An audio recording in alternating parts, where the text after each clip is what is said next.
रूस और यूक्रेन के बीच जारी युद्ध एक बार फिर बेहद खतरनाक मोड़ पर पहुंच गया है। बुधवार को रूस ने यूक्रेन पर अब तक के सबसे बड़े ड्रोन हमलों में से एक को अंजाम दिया। इस हमले ने यूक्रेन के कई बड़े शहरों को दहला दिया है और पूरे देश में दहशत का माहौल पैदा किया है।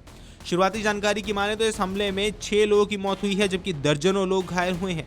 घायलों में कई बच्चे भी शामिल हैं। यूक्रेन के राष्ट्रपति जेलेंस्की ने इस हमले को युद्ध के सबसे भीषण और संगठित हमलों में से एक बताया है।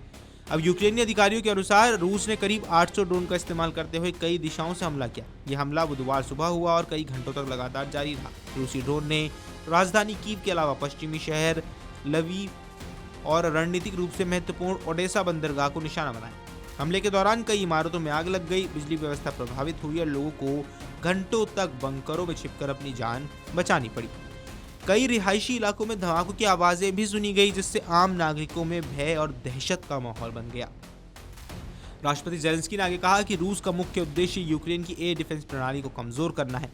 उनके मुताबिक रूस लगातार ड्रोन हमलों के जरिए यूक्रेन की सुरक्षा क्षमता को खत्म करने की कोशिश कर रहा है, ताकि बाद में बड़े स्तर पर मिसाइल हमले किए जा सके। अब जेलेंस्की ने आशंका जताई कि ड्रोन हमलों के बाद रूस क्रूज और बैलिस्टिक मिसाइलों से भी बड़े हमले करेगा। उन्होंने कहा कि रूस की रणनीति सिर्फ सैन्य ठिकानों को निशाना बनाना नहीं, बल्कि आम नागरिकों में डर और अस्थिरता फैलाना है।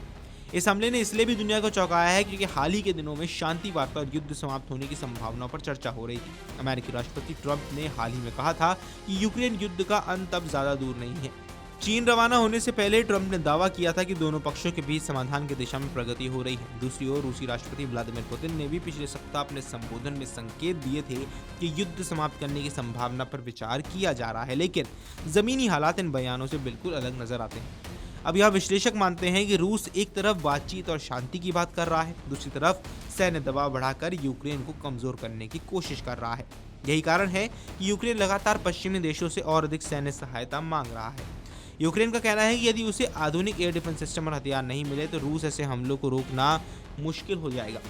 युद्ध का स्वरूप अब पहले से काफ़ी ज़्यादा बदल चुका है। शुरुआत में यूक्रेन मुख्य रूप से अपनी रक्षा पर ध्यान दे रहा था, लेकिन अब वो रूस के भीतर तक जवाबदेही हमले करने लगा है। बुधवार को ही यूक्रेन ने रूस की सीमा के अंदर कई ड्रोन हमले किए थे। रूसी रक्षा मंत्रालय ने दावा किया कि उसने क्रीमिया और अजोव सागर के ऊपर यूक्रेन के 286 ड्रोन मार गिराए हैं।